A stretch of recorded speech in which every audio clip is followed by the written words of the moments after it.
Welcome to This Explainer. Let's be totally real for a second. You've got a full-time job. You probably have a boss you're, well, just barely tolerating, right?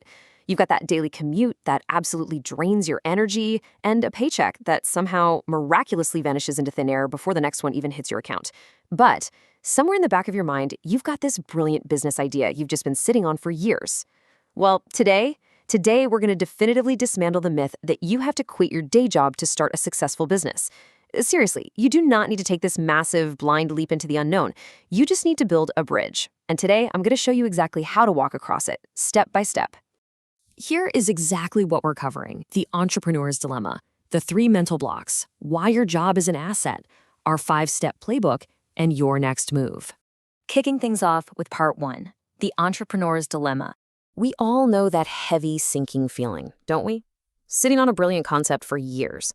Honestly, it's incredibly frustrating to watch your paycheck disappear to bills while your dream just gathers dust on a shelf. So I want you to ask yourself a really hard question right now. What is the exact thought keeping you from starting your business?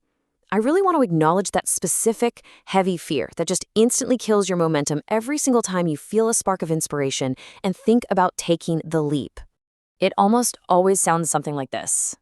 I can't start a business. I have bills. I can't just quit my job. And honestly, that right there is the exact intrusive thought that keeps so many aspiring entrepreneurs completely trapped on the sidelines. And let's be fair, it is a 100% valid fear. You got rent or a mortgage, you have to buy groceries, you have real-world responsibilities that absolutely do not pause just because you want to be an entrepreneur. But here's the secret. Nobody asked you to quit. The most successful small businesses in America, they were started by people who kept their jobs and actually made their paychecks work for them. Which brings us to part 2, the 3 mental blocks. You know, it might feel like you're the only one stuck in this paralyzing situation, but you might be shocked by how incredibly normal your situation actually is. Get this. Right now, over 27 million Americans are running a successful side business while fully employed. 27 million. That is huge. And they aren't all eccentric billionaires or people with massive trust funds, you know?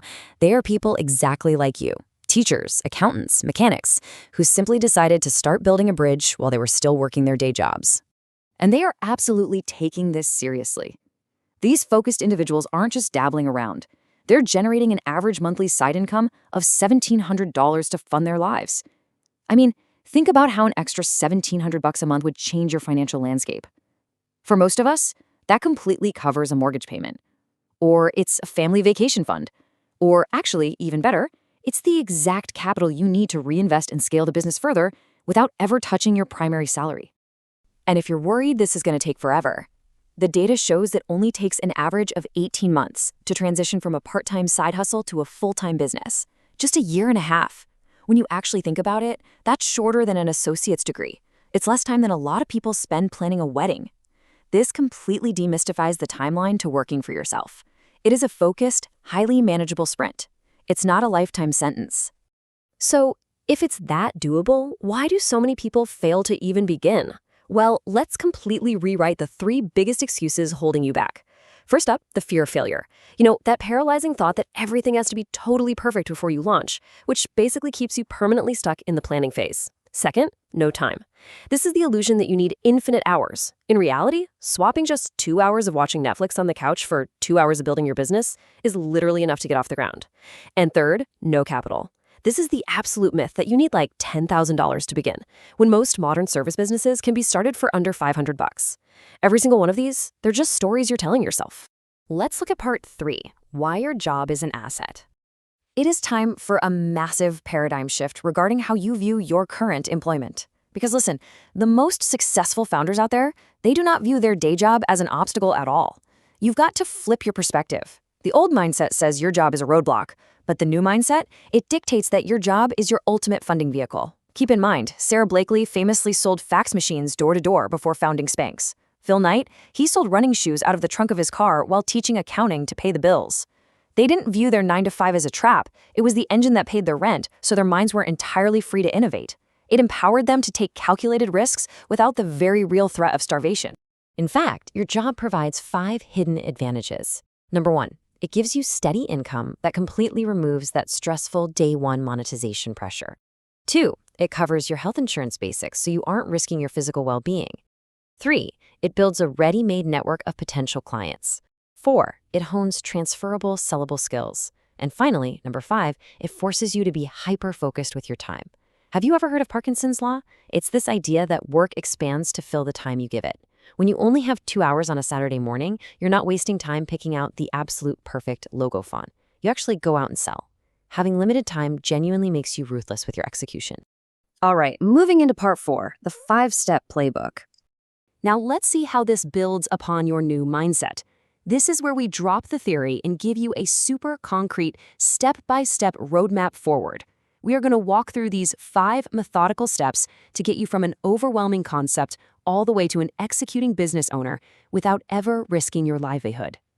Consider this your precise blueprint for bridging the gap between theory and execution. First up, step 1, you must pick one idea. Just one, not 10. Aspiring entrepreneurs so often sabotage themselves by trying to build an app, start a podcast, and write an ebook all at the exact same time. It's way too much. You have to eliminate the noise. Ask yourself what single, sellable skill you have right now that someone will pay for. Whether that's freelance writing, web design, or bookkeeping, just pick one that you can confidently launch this very weekend for absolutely $0. Next is step 2, validate your idea before you build anything. Do not, and I mean do not, spend months building a product in secret. Find 3 people willing to pay you before you spend a single dollar. Post on LinkedIn, use Fiverr, or tap your network. And here is the magic of why 2 weeks is the perfect timeline. If nobody bites within 2 weeks, you just simply pivot. This prevents the absolute emotional devastation of building something in a basement for 6 months only to discover nobody actually wants it. You haven't lost anything, you just learned. Then we hit step 3, set up your legal structure. Once you're validated, spend 20 minutes and roughly $50 to $150 to file an LLC in your state. This clearly protects your assets by separating your personal finances from your business. And honestly, it instantly makes you look highly professional to those critical first clients. But beyond the legalities, there is a massive psychological angle here too. Filing that LLC flips a switch in your brain. You aren't just playing business anymore. You have a real registered entity. You are officially an owner. Step 4 requires some real discipline. You must dedicate 5 to 10 hours a week and fiercely protect them. You don't need to give up every single night and weekend, but you do need to block out 5 non-negotiable hours. That could be waking up at 5 a.m. or maybe working through your lunch breaks. Let's be real. This requires saying no to some happy hours or sleeping in on a Saturday. But treat those hours like a mandatory meeting with your boss. Just 5 hours a week gives you 260 focused hours a year to build something incredibly real. It's a short-term sacrifice for massive long-term freedom. Finally, step 5, define a clear quit number. Decide right now. Maybe it's hitting $3,000 or $5,000 a month. And the reason you want to hit it consistently for 3 months in a row is because that proves it is not a fluke. You've got a sustainable model. Having a mathematical, tangible financial target gives you something exact to sprint toward. It completely removes the emotion, the guessing, and the fear from the whole process, and it entirely breaks that endless not yet cycle. Because you'll know the exact mathematical moment it's safe to finally hand in that resignation letter. Which leads us perfectly to part 5, your next move. Look, let's not sugarcoat it. Building a business while holding down a full-time job is unquestionably exhausting. You are going to be tired. But let's shift to the reality of what happens if you choose to do nothing, which honestly is infinitely worse. Your immediate action right now, not tomorrow but today, is to stop agonizing. Simply write down the one business idea you've been sitting on. Make it real for the very first time. The hardest part of this entire journey is almost always just getting the idea out of your head and onto a physical piece of paper. Because you know what? The time is going to pass anyway. So I want to leave you with this final, absolutely critical question. When you look back 5 years from today, will you be 5 years into building your own dream, or will you still be exclusively funding someone else's? The best time to start was yesterday, but the second best time is right now. Go build your bridge.